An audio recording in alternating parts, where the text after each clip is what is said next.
Hey, it's Sanctuary of Reality time again, my comic review series. Time for Chapter 3 of High Society with Cerebus, Issue 28, Mind Game 2.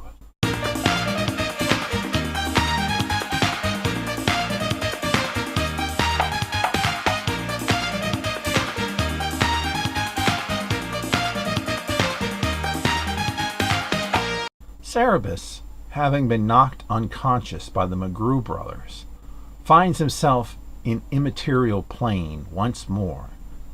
Not merely the seventh sphere, but the eighth. And he's accompanied again by the disembodied voice of Sewentius Poe, the illusionist from issue 20. Poe explains their entire dimension is a construct of his own mind, and the environment has the ability to change as he gains better mental control. As he makes his way through it, Poe chats with him about various topics. From Poe and all this being just a dream, to the nature of this dimension, to the political machinations going on concerning the Sirenists, Kabbalists, Illusionists, and Teramites. Cerebus begins to realize Sewentius Poe isn't telling the complete truth on some of these matters, and he's curious as to why he's being pumped for info. Sewentius Poe denies it. They next talk about the pics from issue 5, Cerebus trying to see just how much Poe knows concerning Cerebus' importance. Finally, Cerebus ponders joining one of the political factions. Can Poe truly be trusted? Sewentius Poe won't be back until issue 155. That's the mothers and daughters storyline. That's like the flight phone book, I believe. But the next Mind Game will come a bit before that, during Church and State, issue 63. Like the last Mind Game, this one plays with the comic book medium, this time in its basic layout style.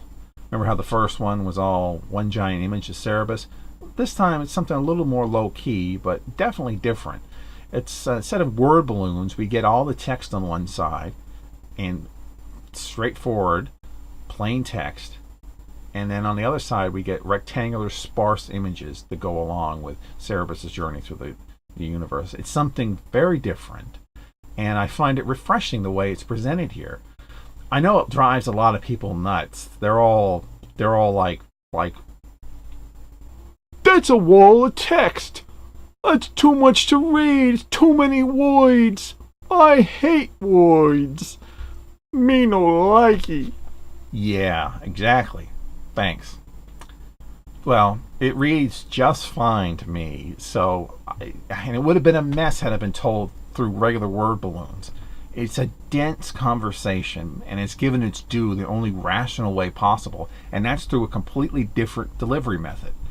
The story calls for it, and if you're not into expanding the possibilities of what the comics are capable of, then why don't you just go read an Archie Digest or something? There's plenty of word balloons in there. Anyway, this is another great issue. It's not groundbreaking in terms of story. It's just two guys talking, after all. But the curtain gets pulled a little more on the competing factions that'll be important later. And I find those fascinating. As I said earlier, it's going to be a little while before you get to see any more of Sewentius Poe, but I assure you, your patience will be rewarded. There's a very good story there with him. Next time, Cerebus gets a magical roommate.